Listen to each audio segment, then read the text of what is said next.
sana. Kuna nyumba mingi sana, lakini uliona vema uingia hapa. Si Bwana akubariki? Si Bwana akubariki? Si Bwana akubariki? Leo isibaki kama kawaida. Amen. Biblia zetu wa Filipi 4 mstari wake wa 8 na 9 inasema hivi: hatimaye ndugu zangu, mambo yoyote yaliyo ya kweli, yote yaliyo ya staha, yote yaliyo ya haki, yote yaliyo ya safi, yote yenye kupendeza, yote yenye sifa njema, ukiwapo wema wowote, ikiwapo sifa nzuri yoyote, yatafakari. Mstari wa 9, mambo mliojifunza kwangu na kuyapokea na kuyasikia na kuyaona kwangu, yatendeni hayo, na Mungu wa amani atakuwa pamoja nanyi. Nilifurahi sana wakimalizia mstari wa 9, na Mungu wa amani atakuwa pamoja nasi. Tuseme amen. Na Mungu wa amani atakuwa pamoja na wewe. Na Mungu wa amani atakuwa pamoja nani. Na Mungu huyo wa amani atakuwa na jamii yako. Na Mungu huyo wa amani atakuwa pamoja na nyinyi wote na kanisa lote. Na Bwana ni mwaminifu. Leo tu nimeona tumekaa muda na Roho akanisukuma tujifunze juu ya kitu. Tujifunze kuwa na mawazo mema. Ambia jirani, kuwa na mawazo mema. Kuwa na mawazo mema. Unajua wengine tumekuja katika nyumba ya Bwana, lakini nikimtazama jirani yangu namuona na mawazo mabaya. Thinking positive. Tuache negative attitude, negative thinking. Bwana asifiwe. Hata kitu kidogo kikifanyika, umeongea mambo mabaya mengi sana, na umefikiria mtu vibaya sana. Ukiona watu wamesimama, unafikiria tu wanaongea juu yako. Tuache negative thinking. Bwana asifiwe. Tuache negative thinking. Paulo katika huo mstari anawaambia wana kanisa la Wafilipi, anawaeleza maana kanisa hili kwa Paulo lilikuwa na maana na muhimu sana. Wakati hakukuwa na fedha, wakati alikuwa chini, hao watu walisimama na yeye. Na kama mwanadamu tu haitakosa, wakati mwingine naweza kana mtu vizuri, lakini akipatikana na shida, kama vile Ayubu alipatikana na shida, hata marafiki wake waliosherehekea na yeye, walioishi na yeye, wakamgeuka kaanza kusema pengine amefanya jambo baya. Hata Paulo wakati anaandika hii barua kwa kanisa la Wafilipi alikuwa prison. Na kwa hivyo hilo kanisa la Wafilipi lilikuwa na sababu mingi ya kufikiria mambo mabaya. Kumbe Paulo anaweza kuwa ni mwizi, maana mtu aendaye gerezani lazima kuna makosa. Kumbe Paulo huyu anaweza kuwa alikuwa anatuibia. Kumbe Paulo huyu alikuwa anaongea mambo machafu. Kumbe Paulo huyu alikuwa na tabia mbaya. Kumbe Paulo huyu alikuwa ABCD. Watu wanadamu na mawazo ya wanadamu ndio husema mambo kama hayo, maana ndani ya mawazo hao wana mawazo mabaya. Sema mawazo mabaya. Na wakati nilikuwa nasema tujifunze juu ya kuwa na mawazo mema, kitu ikaniambia hautasaidia watu kama hujaanza na kuwafundisha mawazo mabaya. Bwana Yesu asifiwe. Kuna mtu nanena naye, kuna mtu anasikia. Aliandika akiwa prison, na akiandika akiwa prison, alikuwa hapo nyuma akiwa nje, akiwa huru, alikuwa ameketi na kanisa la Wafilipi na aliwahubiria Injili. Na hao watu walikuwa na sababu ya kuona kama huyu ndiye ametuletea neno, pia wamshike moyo, waseme kama hao, kama vile sisi tukiwa hapa watu kusema maneno, kutokana na ile maneno tunaonekana nayo kule nje. Kuna uwezekano leo ameingia kanisani mtu na amekuona vile unaimba vizuri, unanyenyekea, unafanana na malaika, lakini akikuona uko nje uko mwanadamu wa kawaida, yani Yesu ametoka ndani mwako. Wengine wanasema nikitoka kanisani Yesu anakaa kando kwanza, niende nifanye shughuli ziki. Utafikiriwa vibaya. Na hao watu akajua wanaweza anza kusema kama huu ndio wokovu, wacha ukae. Bwana asifiwe. Imagine Paulo alikuwa mtakatifu, alikuwa mnyofu, alikuwa amelihubiri injili vizuri sana, na amewaambia kila jambo, ameelekeza hata akiwa prison. Akasema maana wale tu ni watu, ni wanadamu na wana mawazo kama ya mwanadamu. Wanaweza anza kuvunjika moyo, kukuwa na mawazo mabaya, negative thinking, negative attitude. Na leo tunataka tuangalie, tubadilishe mtazamo wetu wa kuangalia mambo.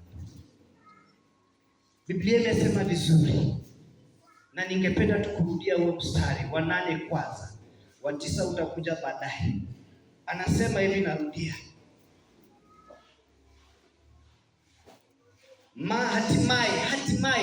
Hatimaye baada ya mambo mengine yote yamefanyika, na mimi niko prison, nimefungwa, na kuna vitu mingi tumefanya na nyinyi. Hatimaye ndugu zangu, dada zangu wapendwa, kanisa la KGBK, mambo yoyote yaliyo ya kweli, mambo yoyote yaliyo ya staa, mambo yoyote yaliyo yenye kupendeza, yote yenye sifa njema, ukiwapo wema wowote, ikiwapo sifa nzuri yoyote, yatafakari. Na Roho Mtakatifu akaniambia hivi, hii mambo kufikiria hii si rahisi. Wakati mwingi hata sasa hivi naongea, lakini watu mawazo yao yamejaa ndio watapata pesa. Watu wengine wamejaa na mawazo mengine tofauti, haiko hapa. Nataka tulete mawazo yetu yote hapa. Tutazame ule msalaba wa Yesu. Tutazame vile alivyojitolea. Roho Mtakatifu atusaidie. Ikiwa ndio lengo letu ya kumtazamia, ninawaambia pasipo msalaba kufikiria mawazo mema si rahisi. Maana Yesu alitubebea, na pale msalabani akasema na yote yamekwisha. Hauna haja ya kuwa na wasiwasi, hauna haja ya kuwa na mawazo mafikirio mabaya, hauna haja ya kuwa na uoga, hauna haja ya kuwa na uoga, maana uoga watokana na adui aliye Shetani. Nataka ukuwe na nguvu na matumaini na confidence katika mambo yote yanayotendeka. Maana Warumi nasema haiwezi tendeka kama hajaruhusu. Haiwezi tendeka kama hajaruhusu. Na ni kwa wale tu wanaomjua, wanaompenda, na wao ni wake, na ana mpango mzuri juu yenu.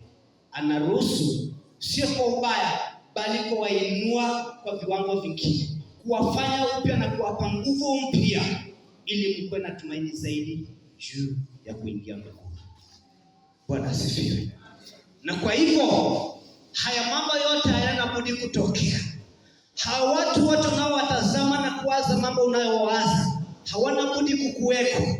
Tutaishi nao, hawaendi, bado tutakaa nao. Watu wa kuongea tutakaa nao, watu wa kuona vibaya tutakaa nao, si hata nje, hata kanisani. Lakini tukue na mawazo yaliyo mema. Tukue na mawazo yaliyo mema. Sijui kama nimeongelesha mtu. Wacha kuvunjika moyo. Leo asubuhi nilikuwa najiambia, nikiona mtu na anivunje moyo na nisiende mbinguni, nikifika mbinguni watanilaumu mimi ama yeye? Maana nilikuwa na deal na mtu mimi, nafsi yangu. Imagine, sina excuse. Nitajijibia mimi mwenyewe, yeye atajibu yake. Lakini ukweli ni kwamba ni mimi nimepoteza, sitaingia mbinguni. Bwana asifiwe. Sijui kama nimeongelesha mtu. Nikikwazika leo na hiyo kikwazo ikuwe ndio kigezo ya kusema hata hii safari ya wokovu nimewacha, nikifika mimi mbinguni, sitasema nilianguka nikakosa kuingia mbinguni, nisamehe niingie mbinguni kwa sababu nilikwazika na fulani. Jehanamu mimi nitaingia. Hakuna excuse. Sijui kama nimeongea na mtu. Sasa wacha niseme mimi, wewe, kwa sababu unisikii nikisema mimi, wewe ukikwazika leo kwa sababu ya nalianya la nasimamanga hapa na kuweka box, unafanya hata yenye upanga. Na unaenda unasema kama si unalianya leo pesa yangu imebaki mfuke imebaki bure. Bwana asifiwe. Hata Jumapili yenye nakuja siendi kanisani kwa sababu ya unalianya. Na wacha wokovu ikae. Hautapewa excuse ati sasa umesamehewa unaingia mbinguni. Utaingia tu jehanamu ukiwa peke yako na lianya atajijipia. Na wengine na lianya aliomba msamaha. Utamwona mbinguni na wewe unaendelea kuchomeka. Nimeongea kitu. Kuna mtu amesikia. Nashukuru kwa sababu ya kusikia. Na kwa hivyo nimesema hii itaendelea kwa wiki kadhaa. Mnisamehe. Mtanionaonaka hapa maana watu wamezoea wanione hapa. Hata leo walijua kwa sababu wiki jana sikuwa hapa, leo pastor hahubiri. Leo nahubiri. Leo niko. Na ukiona mwingine pia shukuru Mungu, maana ninapenda kuleta viongozi wengine. Si ndio Yesu? Si zamani huko unaweza kusimama, lakini siku hizi unasimama. Kama haingekuwa mawazo yaliyo mema ndani mwako haugesimama. Bwana asifiwe. Hayo mawazo mabaya ni hivi. Ya kwanza, twende hapo haraka. Kujihurumia.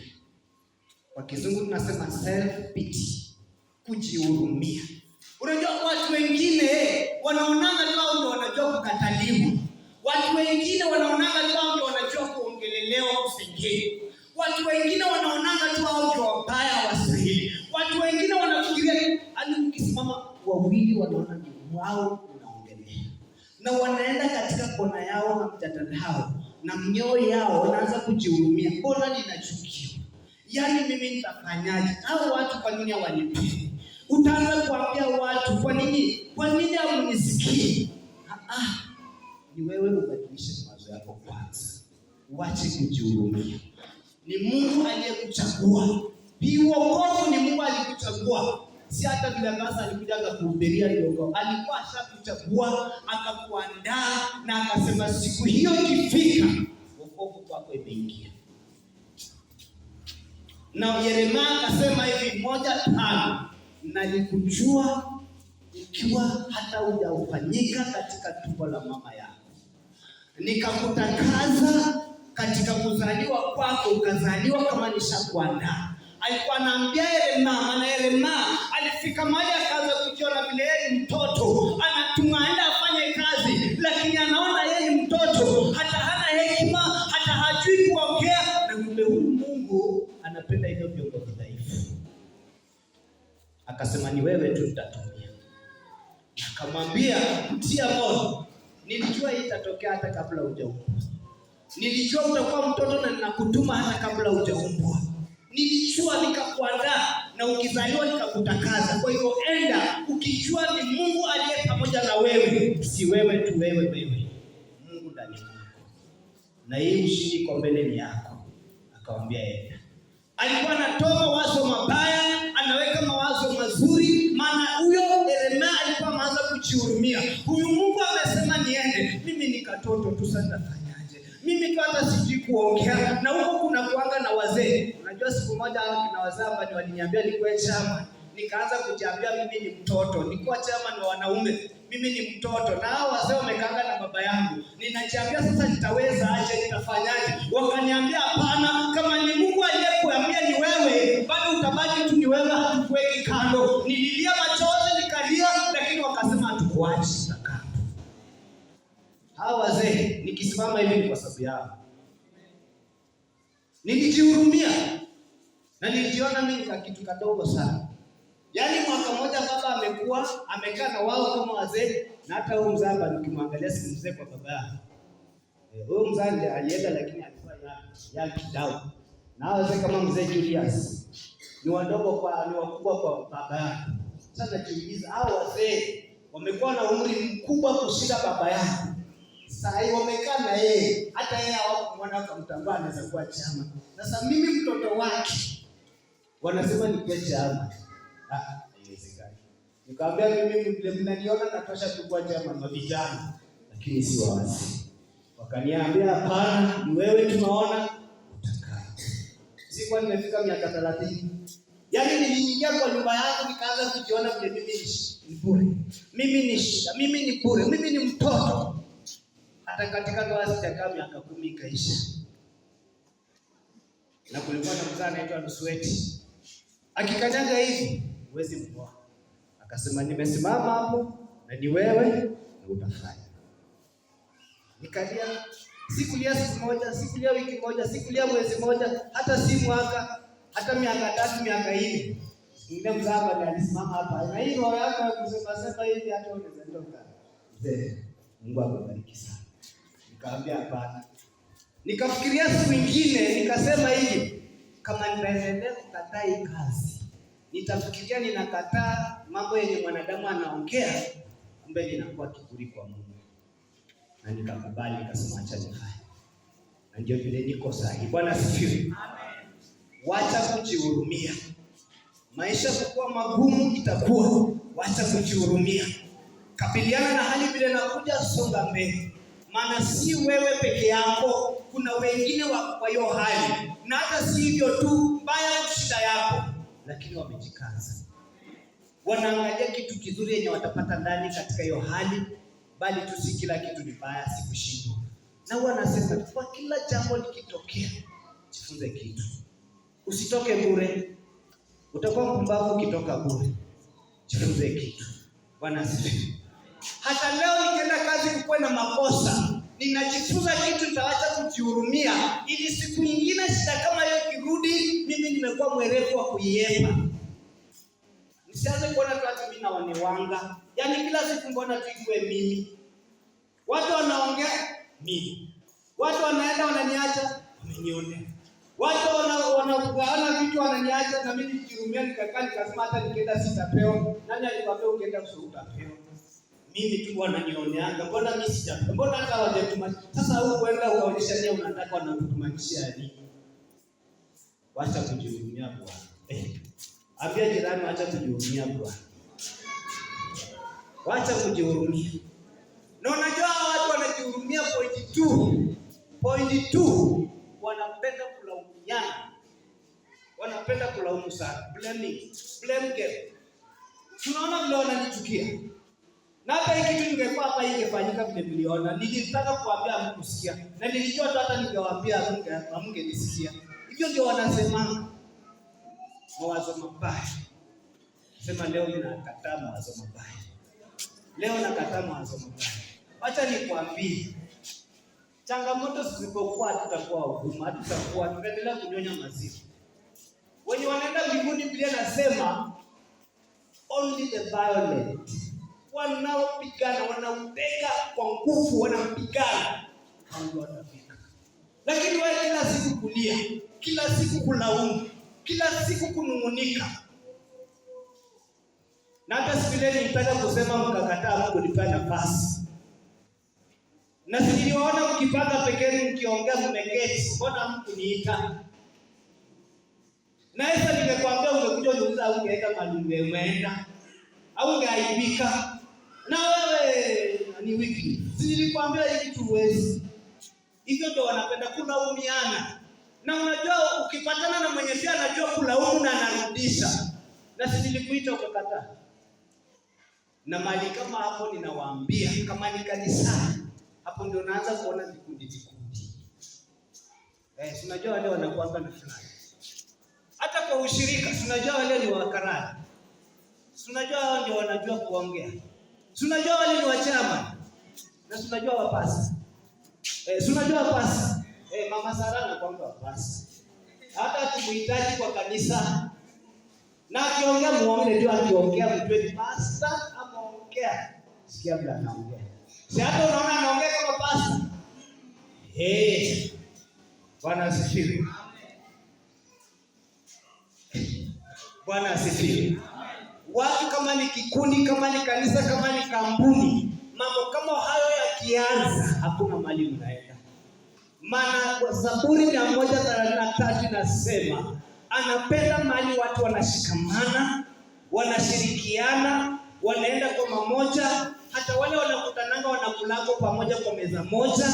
Hapo ndipo baraka za Bwana zinashuka Roho Mtakatifu anashuka, mkiomba anasikia, mkimwita anasikia na kushuka, anakuja anaponya watu.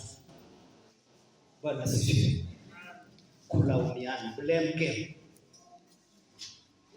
Ambia jirani leo sitaingia kwa hiyo, nimetoka.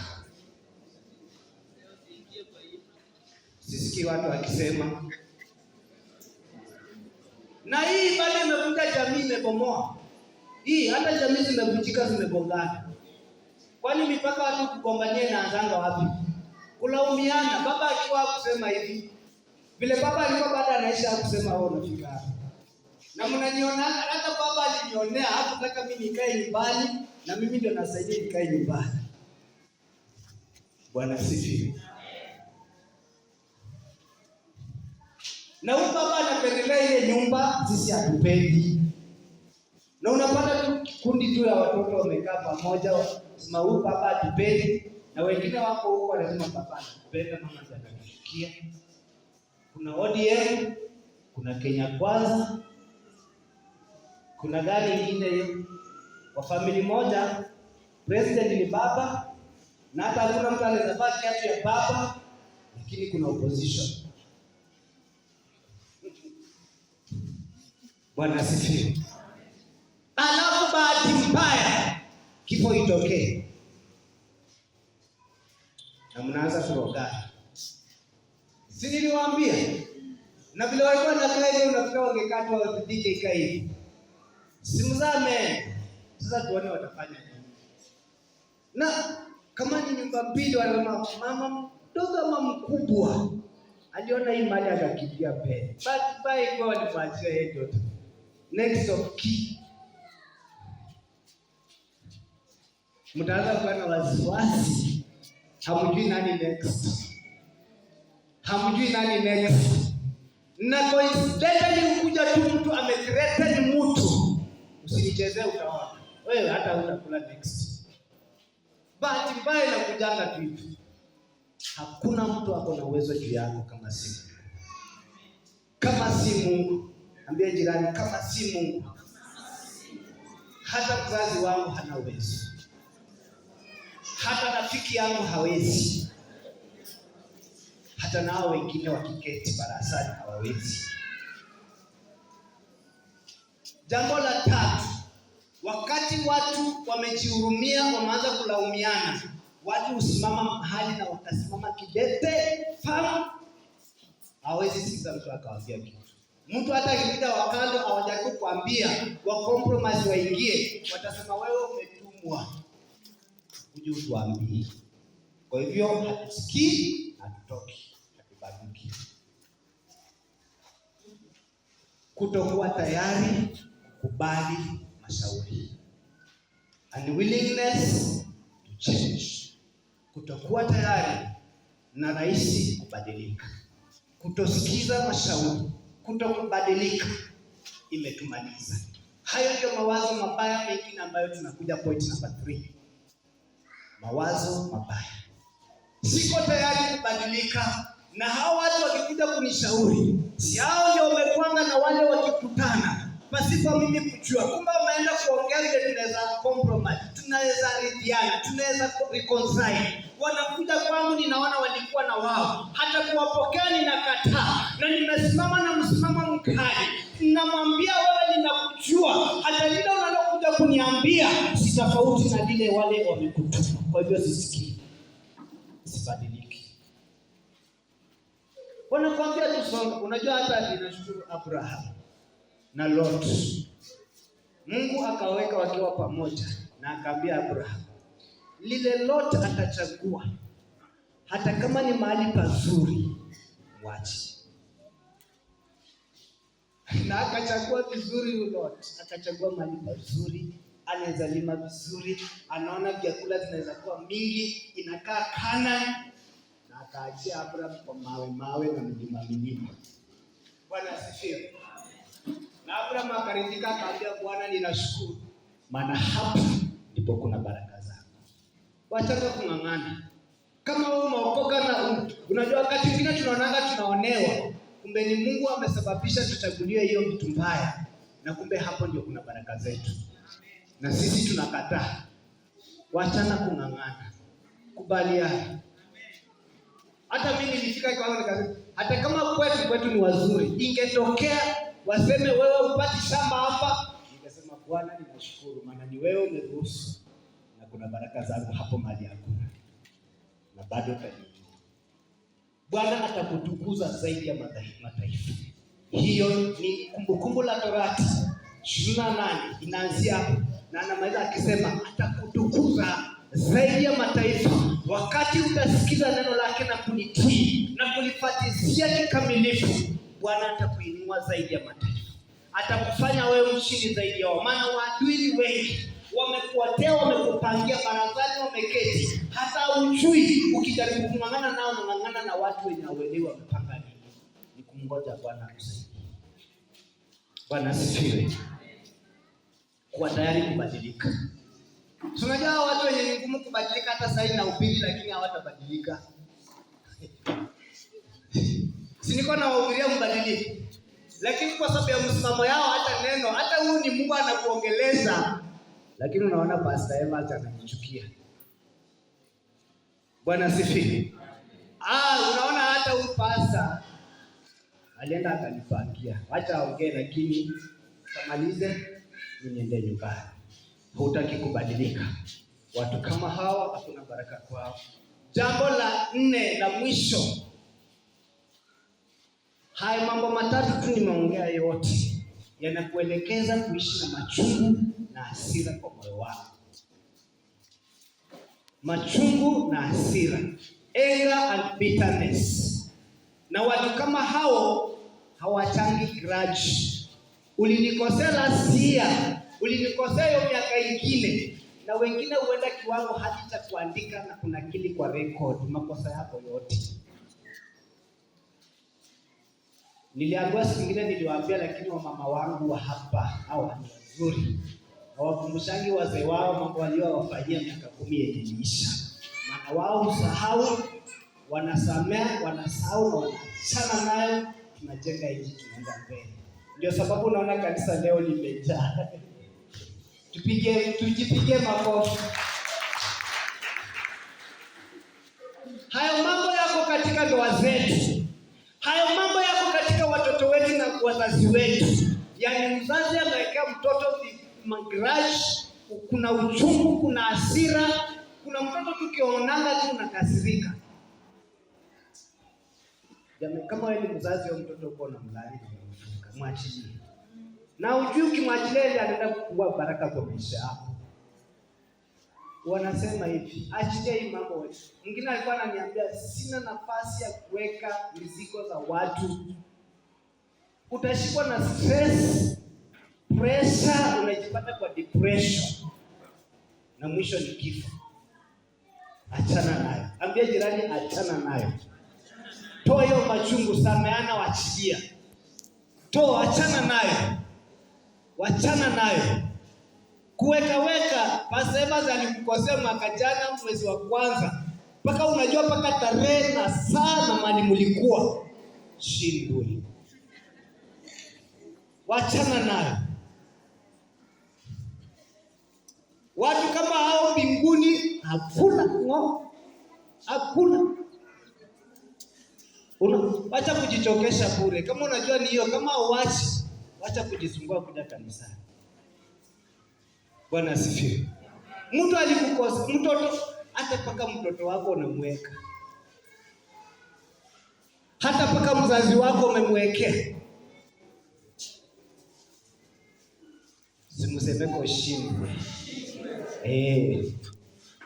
Na wacha niwaambie, watu kama hao nikimalizia hivi, ndio ujipata katika roho ya kukataliwa, kutengwa na kuasi. Yaani rejection, isolation and rebellion. Kuna mtu tu mkianza kila lazima hiyo sioni. Kwa hiyo anaonanga tu kila kitu mnaongea ni mbaya. Na kubaliani na hiyo. Kila kitu, na mara mingi utampata tu peke yake anajihurumia. Akipata mtu ajifanya anamsikiza, anza kusema unaona hata vile walikuwa wamesimama. Unajua alikuwa ananiongelea. Unaona hata vile walikuwa na hata Sijui kwa nini. Na watu hawataki kunisikiza. Sijui mngenisikiza tu. Unajua mimi niko na hekima sana, wanaanza kujisifuko. Unajua mimi nawashinda. Ni Mungu anatushinda sisi wote. Shindwe sana. Bwana asifiwe. Nataka tutoke kwa hiyo. Zaidi ya yote, mawazo yetu ni ya maana sana. Mwingine alisema garbage in, garbage out. Yaani alichukua hata kompyuta hii machine. Ukiweka hiyo mambo ambayo inaitwa data vibaya, results zake zitakuwa mbaya. Ndani ya mawazo yetu inalinganishwa na kompyuta. Tukiweka vitu mbaya, matokeo yake inakuwa mbaya. Mzungu akasema garbage in, garbage out. Kiko garbage in, garbage ile unaweka ndio inalinganisha nini utapata. Kama wewe mmoja ule unashinda na hiyo mawazo, ashiria. Anza kuambia Bwana akusaidie, nisaidie. Nataka tuinamishe vichwa zetu. Nataka tuambie Bwana, nisaidie. Nisaidie. Kwanza ombea mawazo yako, ombea moyo wako. Biblia inasema chunga sana moyo wangu kuliko vyote ninavyoweza kuviangalia. Ombea moyo wako, ombea mawazo yako. Bwana akayatakaze. Mwingine akaimba katika Zaburi, akasema Bwana ukayatakaza mawazo ya moyo wangu, na hata maneno ya kinywa changu ukayatakaza. Maana alijua katika mawazo yoyote yanayoingia yakiwa mabaya, matokeo yake yanakuwa mabaya. Akamwambia Bwana nitakaze mawazo ya moyo wangu, ili Bwana nitakayoyawaza yakuwa yenye sawa, yakuwa ya kupendeza, yakuwa ya kuinua, ya kutia moyo, yaliyo mazuri, nikashinda nikiyatafakari. Kizungu kinasema I will meditate upon those things. Nataka tuambie Bwana nisaidie.